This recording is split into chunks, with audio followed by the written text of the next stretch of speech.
Assalamualaikum. I'm Dr. Ramzan, currently studying MBBS in Quaid-e-Azam Medical College, Bahawalpur.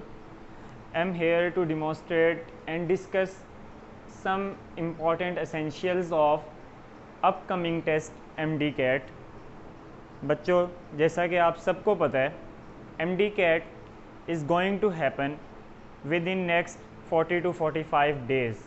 तो ये एक hot topic है जिसको आजकल डिस्कस किया जा रहा है आफ्टर द एग्ज़ाम्स। तो कोशिश करते हैं आज इसके कुछ एसेंशियल्स को डिस्कस करने की, जिसके ज़रिए हम लोग किसी भी एंट्रेंस टेस्ट को स्पेशली फ़ोकस करेंगे MD-CAT के ऊपर कि इजीली क्रैक कर सकते हैं। कोई भी हमारा एग्ज़ाम हो, कोई भी एंट्रेंस टेस्ट हो या कोई भी एप्टीट्यूड टेस्ट हो किसी भी इंस्टीट्यूट का, तो इन स्टेप्स को फॉलो करके हम लोग इजीली उसको क्रैक कर सकते हैं। तो हम अपनी वीडियो को स्टार्ट करते हैं। सबसे पहला स्टेप लिखा हुआ है कि thoroughly go through syllabus plus pattern. For example हम कोई भी एप्टीट्यूड टेस्ट दे रहे हैं, जैसे कि MD-CAT जो है वो हमारे पास लेना है PMC ने, पाकिस्तान मेडिकल कमीशन ने। तो उन्होंने इसका एक प्रॉपर सिलेबस अपनी वेबसाइट के ऊपर दिया और हर बच्चे के पास तकरीबन सॉफ्ट कॉपी में या किसी के पास हार्ड कॉपी में ये सिलेबस अवेलेबल होगा, या अगर किसी के पास नहीं है तो वो सबसे पहले इस सिलेबस को कहीं ना कहीं से अवेल करे। और अवेल करने के बाद आपने इस सिलेबस को थोरोली रीड आउट करना है। सिर्फ एक बार रीड आउट करेंगे तो आप लोगों को उससे आइडिया हो जाएगा कि हमारे पास कौन कौन से टॉपिक्स ऐसे हैं कि हमने उनको कवर करना है, हमने उनको रीड आउट करना है और किन टॉपिक्स को हमने लेफ़्ट आउट करना है। क्योंकि जो 2020 का सिलेबस था MD-CAT का और जो 2021 का सिलेबस है, उन दोनों में काफ़ी डिफरेंसेस हैं और ये डिफरेंसेस तभी आपको पता चलेंगे जब आप इस सिलेबस को थॉरोली रीड आउट करोगे, ताकि आप लोग उस केओस से या उस फंस से बच सको जो कि एक्स्ट्रा टॉपिक्स आप लोग करते चले जाओ और आपका उसको कोई बेनिफिट भी ना हो। सबसे पहले आप लोगों ने जब सिलेबस को रीड आउट कर लिया तो उसके बाद पैटर्न का तकरीबन सबको पता होता है कि हमारे पास टोटल 210 MCQs हैं और 210 मिनट्स हैं। मींस हमारे पास 3.5 आवर का टाइम है। तो इस टाइम के मुताबिक आपको एक MCQs करने के लिए 1 मिनट का टाइम दिया गया है, जो स्टैंडर्ड टाइम है।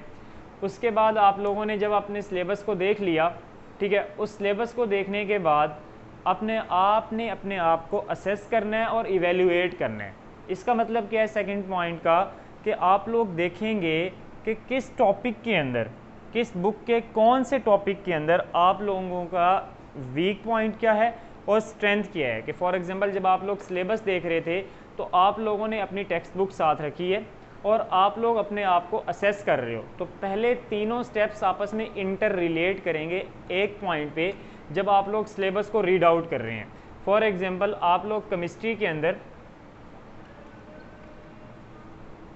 ऑर्गेनिक के लिए जो है जाते हो, उसका सिलेबस आप लोग देख रहे हो, तो ऑर्गेनिक केमिस्ट्री के लिए आपने अपनी टेक्स्ट बुक उठाई हुई है, for example Punjab text book उठाई हुई है और उसका जो फर्स्ट चैप्टर है फंडामेंटल्स ऑफ ऑर्गेनिक केमिस्ट्री, उसके अंदर आप लोग देखोगे कि अच्छा हमने ये टॉपिक जो है क्रैकिंग और उसके अलावा जो टॉपिक्स हैं ये करने हैं, और कुछ टॉपिक्स जो हमने नहीं करने जैसे कॉल वगैरह वो हमने नहीं करना।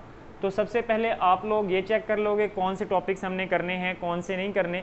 उसके बाद आप लोगों ने ये देखना है कि इस चैप्टर के अंदर मुझे ये टॉपिक्स जैसे हाइब्रिडाइजेशन या आइसोमरिज्म ये बहुत अच्छे से आता है, लेकिन जैसे फॉर एग्जांपल फंक्शनल ग्रुप में मैं अक्सर मार खा जाता हूँ और इससे रिलेटेड MCQs में अक्सर गलत कर देता हूँ, क्योंकि आपका कोई भी एप्टीट्यूड टेस्ट हो तो वो MCQs बेस्ड होता है, ठीक है, SCQ बेस्ड या लिखने वाला नहीं होता। आपने सिर्फ जो बेस्ट आंसर होता है उसको मार्क करना है। तो जिस चीज़ में आप अक्सर मार खा जाते हो तो वो आपका वीक पॉइंट है, तो वो आपने उस चैप्टर के फर्स्ट पेज पे नोट डाउन कर लेना है कि मैं इसको अच्छे तरीके से दोबारा देखूंगा और बार बार देखूंगा। तो इन तीन चीज़ों को जब आप लोग कर लेंगे तो आप लोग 50 to 60% MD-CAT के और करीब हो जाएंगे। मींस आप लोग इसको क्रैक करने के करीब हो जाएंगे, पास करने के करीब हो जाएंगे। जब आप लोगों ने अपने आप को सिलेबस के थ्रू असेस कर लिया, एवेल्युएट कर लिया और बुक्स के ऊपर नोट डाउन कर लिया, तो फिर आप लोगों ने सेकंड और थर्ड स्टेप को रिपीट करना है मिलाकर, कि आपने अपनी टेक्स्ट बुक को थॉरोली रीड करना है, भले वो पंजाब की हो, फेडरल की हो, सिंध की हो या किसी भी बोर्ड की हो। तो आपने ये नहीं देखना कि कौन से बोर्ड की है, हमारे पास तो नेशनल लेवल पे MD कैट है। आप लोगों ने अपनी टेक्स्ट बुक को कीनली रीड करना है और जिस चीज़ पे आप वीक हैं उसके नोट्स आप लोगों ने ज़रूर टेक करने हैं। स्पेशली फ़िज़िक्स के नोट्स आप लोग ज़रूर बनाइएगा, क्योंकि इसके अंदर जो फार्मूलाज होते हैं उनको यूटिलाइज़ करना बहुत ही आसान होता है लेकिन ट्रिकी होता है, और उसमें अक्सर बच्चे जो है हमारे पास मार खा रहे होते हैं। तो फिज़िक्स के पॉइंट्स जो हैं आप लोगों ने ज़रूर नोट डाउन करने हैं, और जब आप बुक्स को रीड करेंगे और नोट्स बनाएंगे तो इन दोनों को मिलाकर आप लोगों ने जो चीज़ जनरेट करनी है वो है कंसेप्ट्स।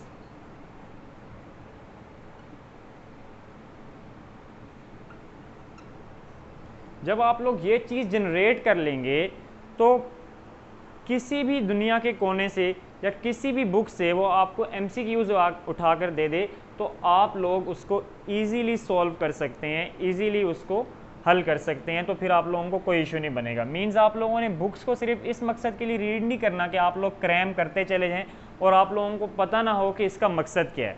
ठीक है, बायो के अंदर बुक की लाइंस आप लोग क्रैम कर सकते हो, केमिस्ट्री के अंदर भी कुछ ऐसे पॉइंट्स हैं, लेकिन क्रैमिंग के पीछे आप लोग एक मिथ ये ना बनाओ कि बस तोते की तरह रट्टे जा रहे हो। ऐसा काम नहीं करना। कुछ जो चीज़ें हैं वो अपने माइंड में बिठाओ, कुछ उसके जो कंसेप्ट हैं वो अपने माइंड में बिठाओ, और स्पेशली फ़िज़िक्स के रिलेटेड आप लोग विदाउट कंसेप्ट एक स्टेप भी आगे नहीं बढ़ सकते। उसके बाद हमारे पास ये स्टेप बाय स्टेप प्रोसेस है जो 4th नंबर पे मैंने लिखा हुआ है कि आप लोग कभी भी ऐसा नहीं कर सकते कि आप लोग रात को बुक्स अपने उठा के बैठें, सारी रात पढ़ते रहें और सुबह उठ के बाद आपको सारा सिलेबस अच्छे तरीके से आ जाए। ऐसा नहीं होगा। बहुत सारी प्रॉब्लम्स होती हैं, वो हर बच्चा डिफरेंट होता है और हर बच्चा यूनिक होता है। एक बात याद रखिएगा, कोई बच्चे जो होता है उसका IQ लेवल बहुत अच्छा होता है, ठीक है, और कोई बच्चा थोड़ा सा डल होता है, कोई मीडियोकर होता है। तो हर बच्चे ने अपने मुताबिक अपने आप को स्टेप बाय स्टेप लेके चलना है। कोई बच्चा आधे पेज से स्टार्ट करेगा, कोई एक पेज से स्टार्ट करेगा, कोई कंप्लीट हाफ चैप्टर से स्टार्ट करेगा, लेकिन जो भी आप लोगों ने स्टेप बनाना है उस स्टेप को रेगुलरली करते चले जाना है। जब आप रेगुलरली करते चले जाओगे तो विद इन 1 मंथ या 35 या 40 डेज़ आप लोग अचीवमेंट के करीब पहुंच जाओगे इंशाल्लाह। तो एक बात फिर बोल रहा हूं कि आप लोगों ने स्टेप बाय स्टेप चलने, अगर डायरेक्ट चलने की कोशिश करोगे तो मुंह के बल गिर भी सकते हो और चोट भी लग सकती है। तो इसलिए डायरेक्ट जंपिंग करने की कोई ज़रूरत नहीं है। इन स्टेप्स को फॉलो करना है और इन स्टेप्स को कंटिन्यूसली रिपीट करना है, स्टेप बाय स्टेप चलना है। और लास्ट जो एक इम्पॉर्टेंट स्टेप है 5th वाला, कि आप लोगों ने बार बार प्रैक्टिस करनी है, through practice books, through test, academies के अंदर टेस्ट होंगे, सोशल मीडिया के ऊपर टेस्ट वगैरह मिल जाती हैं, प्रैक्टिस बुक्स होती हैं। तो जितना आप लोग प्रैक्टिस करोगे उतना आप परफेक्ट बनते चले जाओगे, और जितनी प्रैक्टिस ज़्यादा होगी उतना आप लोगों के चांसेस होंगे कि आप इस चीज़ को सॉल्व आउट कर सकते हो। मॉक टेस्ट वगैरह दिए हुए PMC ने, ठीक है, उस चीज़ को देख लें।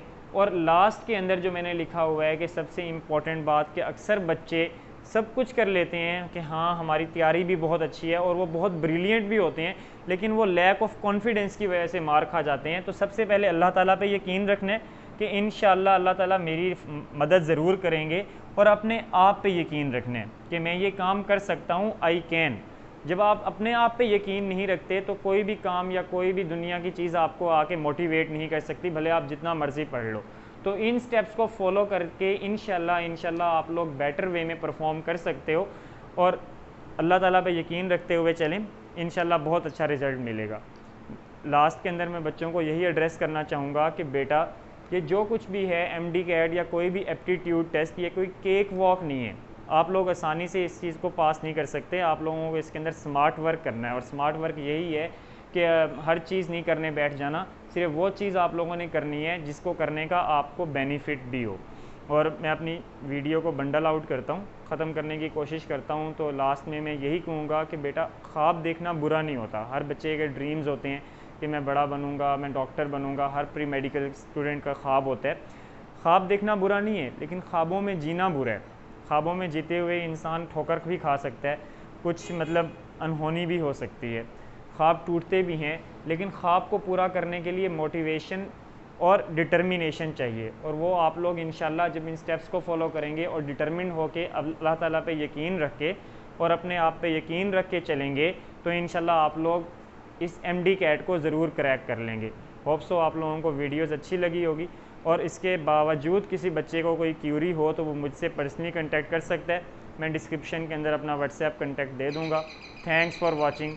अल्लाह हाफिज़।